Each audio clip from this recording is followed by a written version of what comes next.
A couple of months ago, I started making a second loco for my new layout, Nettlebed Lime.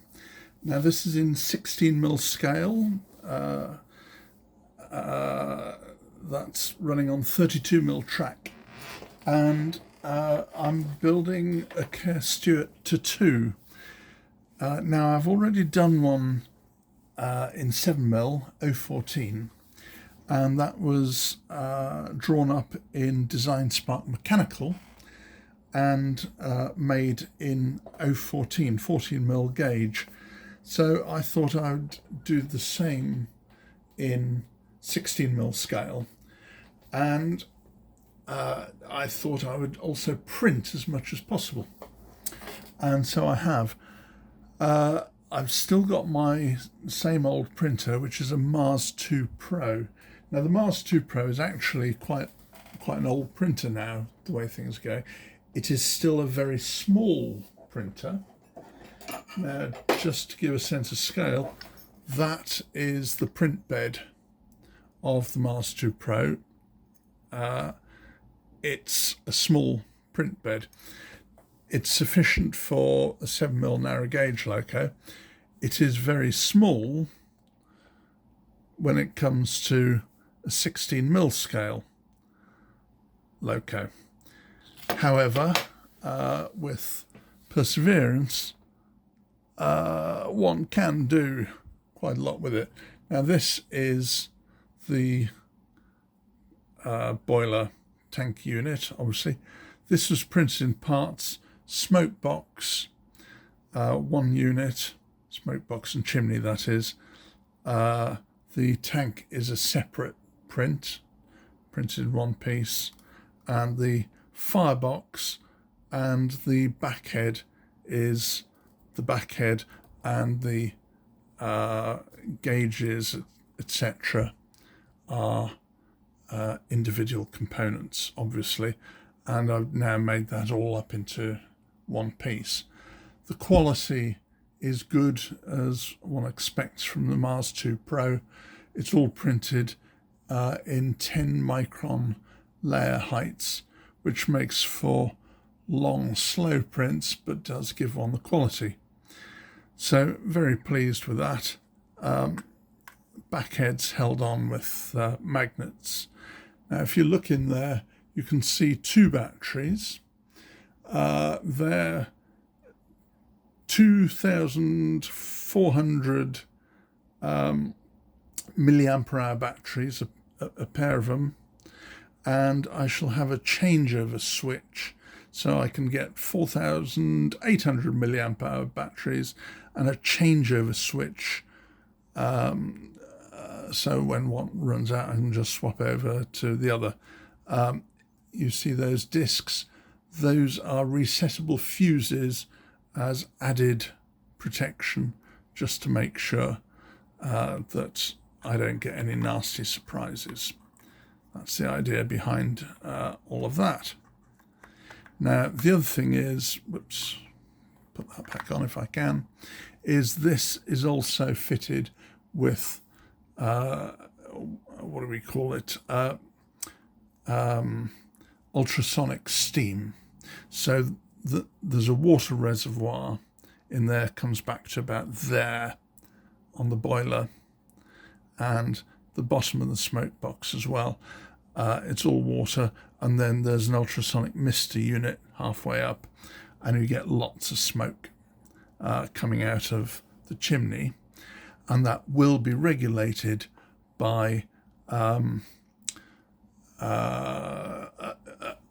magnetic disc on the axle, and triggering a relay, so I'll get 4 chuffs per revolution out of that.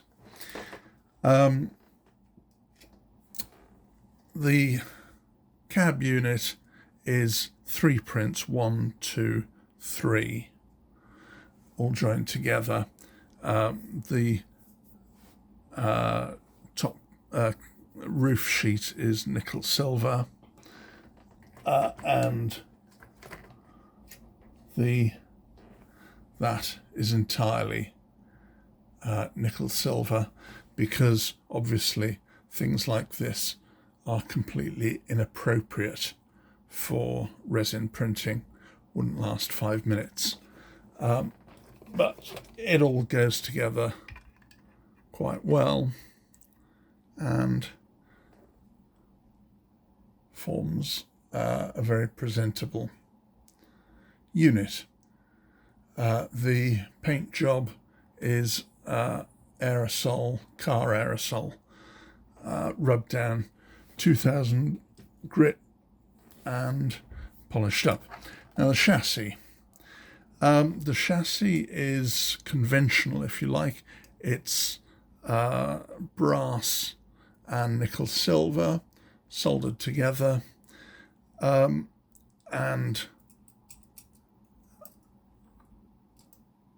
beam compensation, effectively a rigid back axle, with an N30 gear motor driving through bevel gears, because bevel gears are highly efficient, 95% efficient, and that'll be more than sufficient for something like this. Details on this, springs, brakes, cylinders are printed, but more controversially, crosshead, coupling rods and con rods are also printed. Now the resin I use is, if I can find it, let me pull it out. It's this ABS-like resin.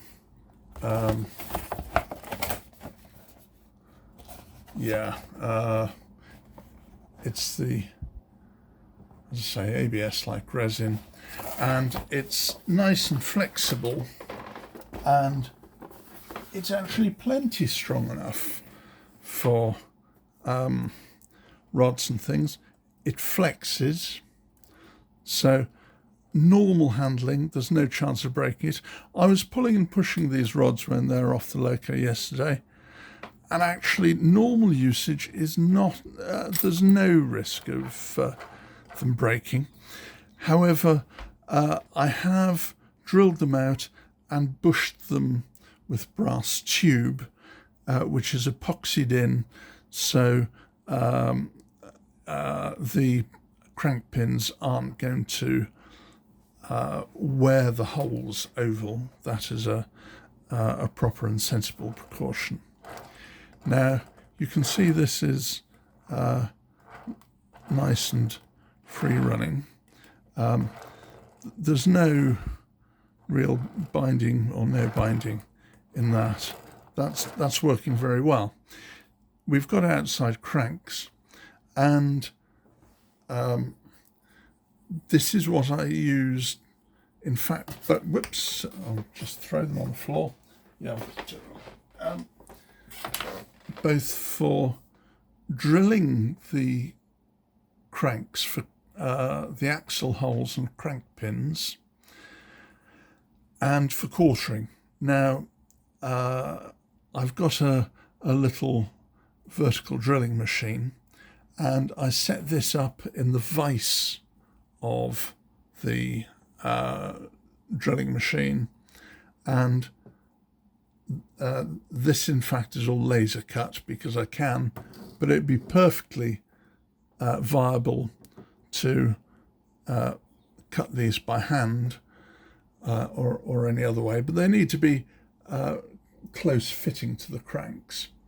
And with that secured and locked off in the machine vise of the pillar drill, pop a crank in there and drill all your crank pin holes one after the other without resetting anything, and then shift it along for your axle hole, and again drill all your axle holes one after the other, and that then ensures that all your cranks come out identical, which is vitally important. And then these, I've made a pair of them, and the axle centre is effectively the centre of this square. It's an accurate square. I was just looking to see if I've got a square to hand, but I haven't. But these are square. If I hold them like that, you can see they are square. And the centre of the square is the axle centre. And you can imagine that to quarter them, all one need do is rotate them like that.